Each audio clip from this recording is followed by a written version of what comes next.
Welcome to another edition of Turn 6 Garage, and in this video I talk about why in 2022 the Toyota Camry is all the car you'll ever need. Yeah. Petrol head saying the car that normally is a non-petrol head's car is all the car you'll ever need? Really? Let me explain. Now, normally when you mention Camry and petrol heads and driving, you get a very dull look. Really? Camry? Oh yes. So, if you're looking for a cheap, reliable family car, you'd think of a Camry. If you're looking for a car that's comfortable and reliable, you'd think of a Camry. And that is one of the reasons why I think it is all the car you'll ever need, because if you just need reliable transportation, with modern cars becoming a lot more complex and a lot less reliable, the Camry really does stand tall in this area.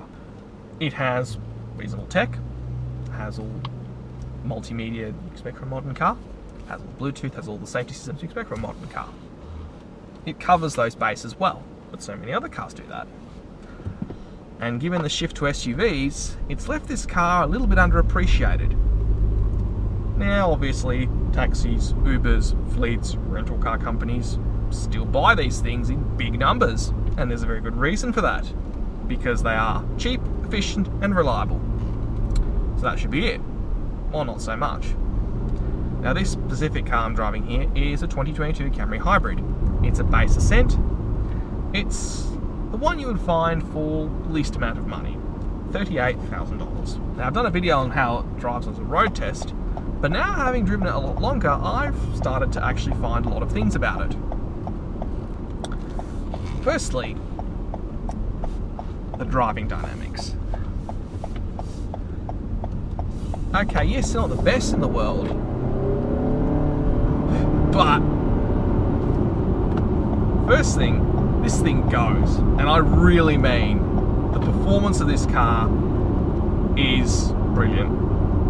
For what you expect out of the dynamic engine, for what you expect out of what you have, it's really good. It performs well. It's all the performance you'll ever need. 0 to 100 is 8.5 seconds.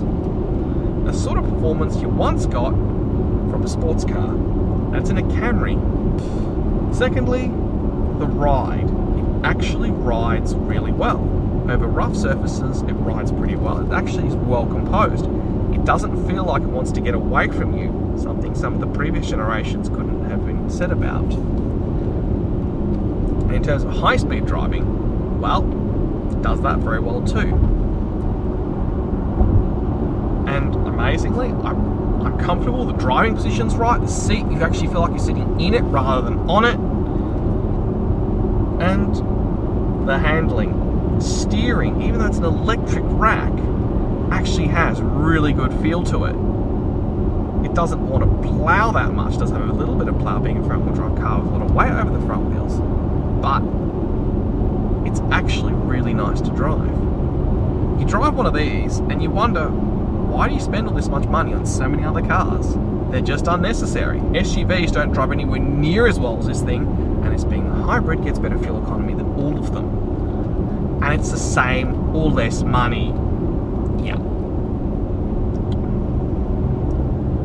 I struggle to see why people don't buy more of these as private buys. I understand why taxis, Ubers and fleets and police buy them, because they're endlessly reliable and can withstand a beating and are really nice to drive and sit in, but private buyers seem to eschew this car, particularly when the V6 was around. They didn't really care much for the V6 Camry, even though it had amazing performance. I do mean 0 to 100.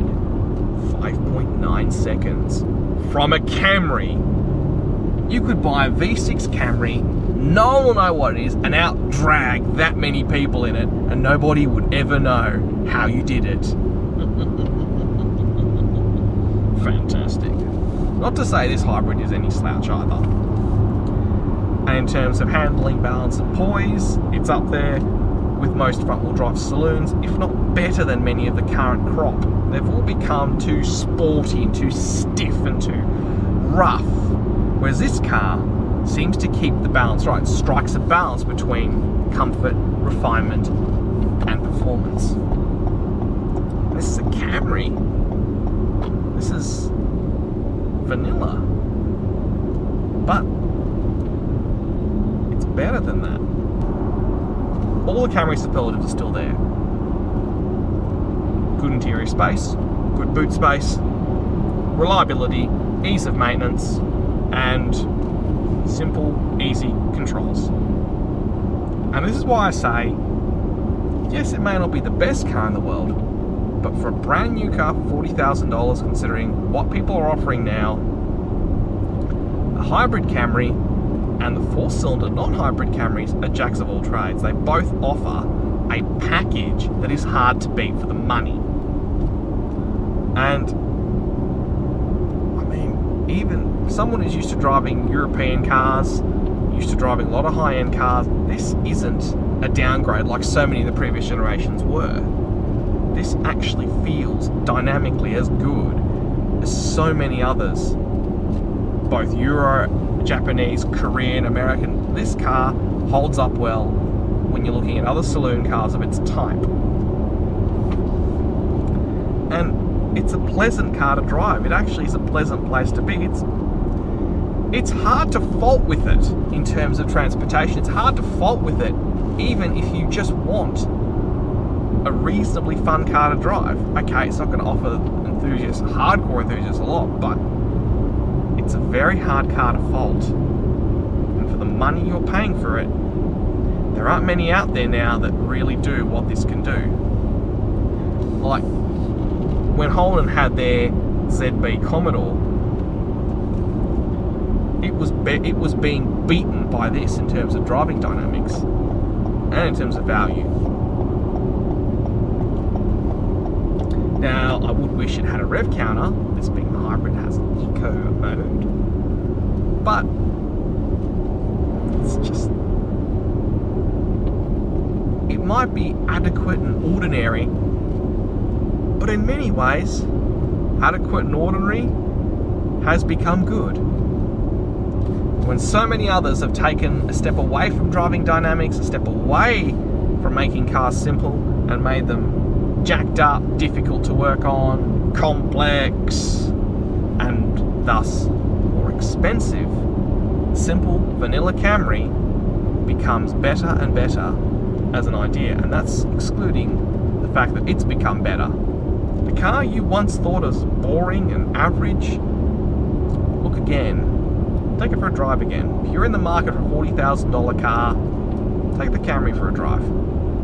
You'll be surprised.